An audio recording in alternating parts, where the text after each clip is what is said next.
देखिए, बात हुकूमत ये नहीं कह रही कि हम सुप्रीम कोर्ट के फैसले को नहीं मानते।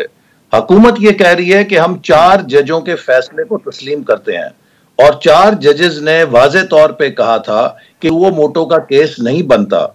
और अगर 4 जजेस को नजरअंदाज करके 3 जजेस अपनी मर्जी को मुसल्लत करने की कोशिश करेंगे, ये बहुत अफसोसनाक सूरत हाल है। देखिए, इस वक्त जो हमें एक तरफ तो सुप्रीम कोर्ट सियासतदानों को ये प्रचार करते हुए नजर आती है कि आप लोग आपस में इत्तफाक और इत्तेहाद पैदा करें, लेकिन जिस किस्म की गिरोहबंदी सुप्रीम कोर्ट में देखी जा रही है कि चंद जजेस हैं, मंजूर नजर जजेस हैं।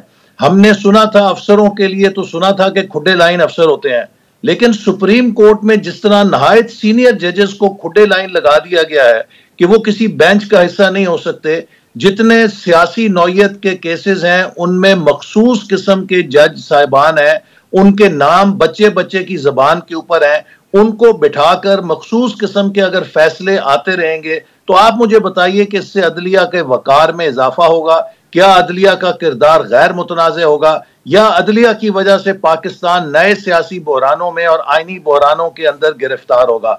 मुझे अफसोस से कहना पड़ता है कि 2017 में भी पाकिस्तान की सुप्रीम कोर्ट ने नवाज शरीफ साहब को एक सियासी साजिश के तहत नाअहल करके मुल्क को बदतरीन मुआशी बहरान की तरफ धकेला था, जिसके आज हम कांटे चुग रहे हैं, जिसके आज हम नताइज उठा रहे हैं। और आज फिर एक इस तरह का फैसला किया गया है जिसके पाकिस्तान के वफाक पर मेरे नजदीक नाकाबिले तलाफी नुकसानात होंगे और ऐसी ऐसी आईनी बहसें छिड़ जाएंगी। अब आप मुझे ये बताइए कि जो मर्दमशुमारी मुकम्मल होगी, इसके बाद नई हल्का बंदी 4-6 महीने के बाद आ जाएगी।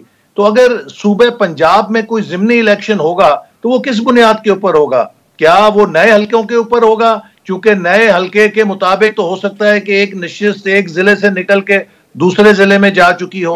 ऊपर कौमी असेंबली की हल्का बंदी जो है वो नई मर्दमशुमारी की रोशनी में होगी, नीचे जो सूबाई असेंबली के हल्के हैं वो पुरानी मर्दमशुमारी पर किस तरह बरकरार रह सकेंगे? ये बहुत सारे संजीदा मसाइल थे जिनको सुप्रीम कोर्ट ने सुने बगैर एक मखसूस फैसले को दोबारा उसका उजलत के अंदर इयादा करके मुल्क को मैं समझता हूं कि एक आईनी और सियासी बहरान में धकेल दिया।